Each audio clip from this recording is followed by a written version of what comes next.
You know the story by now. Sucker Punch is in a little bit of hot water because of one of their nasty developers coming out and saying terrible things about what happened with Charlie Kirk. And this isn't a one-off. The entertainment industry is filled with people like this. I've been covering it for years.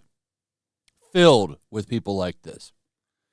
And it's now haunting them in many ways. So they put out this new trailer. It was really funny, too, because they didn't post it on X for a couple of hours after it was up on every platform. But hiring these crazy activists have put these people in quite the spot. Because now the game is probably going to get hurt by this. I actually don't think it's going to tank. I think it'll do okay. But it's a lot of controversy that you just don't need as a company. And this hurts not just Sucker Punch, it also hurts PlayStation. I'm hoping that these companies learn from this experience, because this is what getting these activist people to work for you does to you.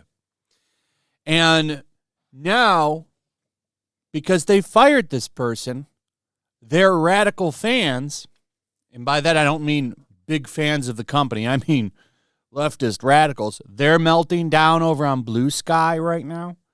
They're calling for a boycott. So now you've got both sides mad at you. Quite the predicament. So as you can see here, the trailer is being ratioed. 35,000 to 15,000 upvotes. And it's going to probably get worse. So there is a backlash here. How big that is, well, we won't find out till we can kind of see how the game performs. And it's going to be a while before we even seen that, because keep in mind, we probably won't get any kind of clue to what the sales data looks like until we get something from the UK, because they're the only region that still talks about sales numbers. We don't ever get any sales numbers really over here in the United States anymore when it comes to video games. But yeah, look at this. And the comments are filled with like RIP Charlie Kirk and all kinds of stuff like that. I put one on there. Look at the reaction on here. So I just put RIP Charlie Kirk. And look at some of the loving responses here. He got what he deserved. MF, all he was doing was spreading misinformation and hate. Now, this is an old school fan right here. Call me a comic book ripper.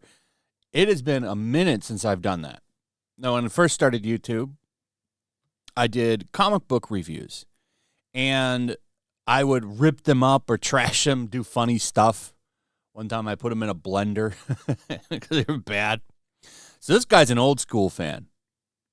Old school fan. So all kinds of responses on here saying he deserved it. Protect your neck. You'll be next, bozo. Good, kind, loving people. The party of kindness and love.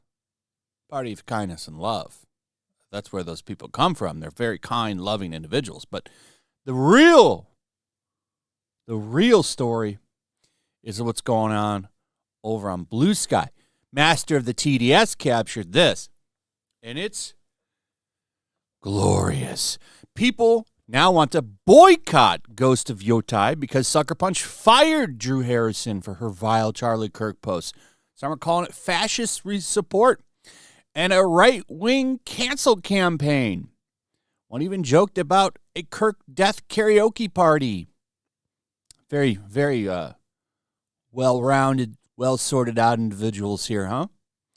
So here are some of the posts. Let's take a look at them. And this is a problem of Sucker Punch's own making, by the way. When you hire these people, why don't you... I'm surprised, because I would have thought that people look at your social media. And I was always told that. Oh, yeah, they're going to look at your social media. And these people don't hide this shit. They're quite vile on their social media every day. For years now, it's been getting worse. Time to boycott Ghost of Yotei until Sony reinstates the artist. absolutely disgusting behavior to crumple to a harassment campaign so easily and fully. Management at Sucker Punch should be ashamed. Should the employee have been disciplined? Maybe. But firing them over a small joke, that isn't even at Kirk's expense, is ridiculous. Well, you've trained them to crumble to harassment campaigns, haven't you, Devour? You leftists have trained these companies to crumble to harassment campaigns for years now.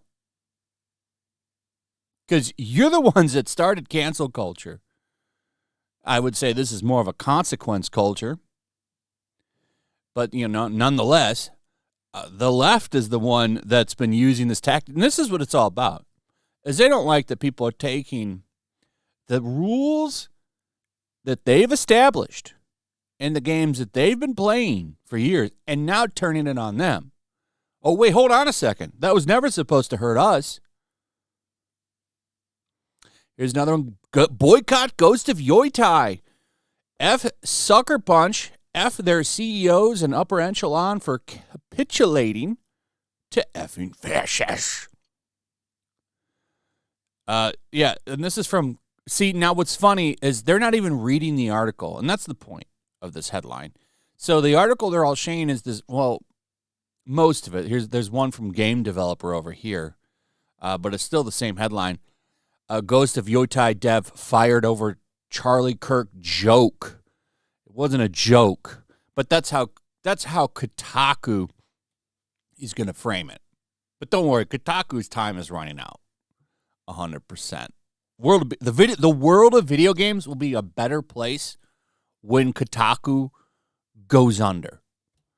They're one of the last activist rags. They just changed hands, so somebody else bought them. And, they don't bring in any money. Kotaku, that's why they had to sell themselves off, is because they don't bring any money. So I fully expect Kotaku to just become a forgotten footnote within the next year or two, for sure. But here's some more.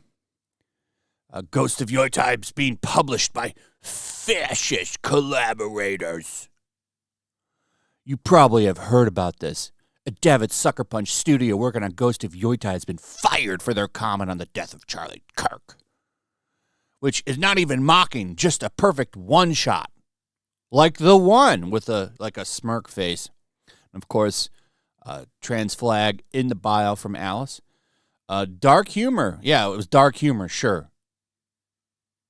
How pointless. Firing a dev out of fear of losing potential sales from a bunch of smooth-brained losers that were never going to play your game anyway. Because a woman is the lead character. Also, F. Kirk and everything he stood for. See, now that's not true. Now, actually, I remember when this game first really got shown and we saw the main character, who I don't like. I've been kind of standoffish on this game because it's like, why are you going down this road when we could have stuck with Jin? But whatever. I'll still give it a chance, despite the crazy voice actor that they hired. She's nuts, and she's very violent. Very much one of these people that probably celebrated when Charlie Kirk passed. She was just smart enough not to talk about it online because somebody would have caught that if she did. A very controversial figure nonetheless. And I said, this is a voice actor, didn't really develop the game. I'm going to separate the art and the artist here, and I'm still going to play the game. As much as I don't like what she was saying, the first game, one of my favorite PlayStation games of all time, is like, I'm going to separate the art from the artist. I'm going to give it a chance. She didn't make the game. They did. And then I got to find out how people making the game feel. And then that is just enough. I'm done. I actually had this game pre-ordered on Amazon. Went to Amazon, canceled it. So I won't be playing this. And as I've said in a previous video, I have so much backlog to get through right now. And I have no problem going back and playing those games. The only new game that I might buy, I haven't seen any of the developers dance on Charlie Kirk's grave so far. would be Battlefield 6. I'm kind of curious about that. I've been playing Battlefield my whole life. Love Battlefield games. Love that this one is going back to basics. I'll take that back. I don't like them all. I don't like that one where they had that crippled, one-armed woman in, was it World War I? And then they doubled down on it. I actually didn't play Battlefield for a minute because of that, but I'm willing to go back now as long as nothing pops up. But yeah, that game I'm kind of interested in. Call of Duty I'm not playing this year's. And that's where I'm at. I think the one other game I'm probably going to get is just Super Mario Galaxy 2. I'm not buying that $80 set. That's a joke. And that's really it. Not a lot on my watch list right now. This was one of them. I'll be passing. Now, I still feel that this game will likely do good, but it could have done better. Could have done better. Anyway, let me know what you guys think about all this in the comments. Also, if you would, please like, subscribe, share the video. Make sure you're still subscribed, hit that notification bell. We'll see you on the next one. Peace.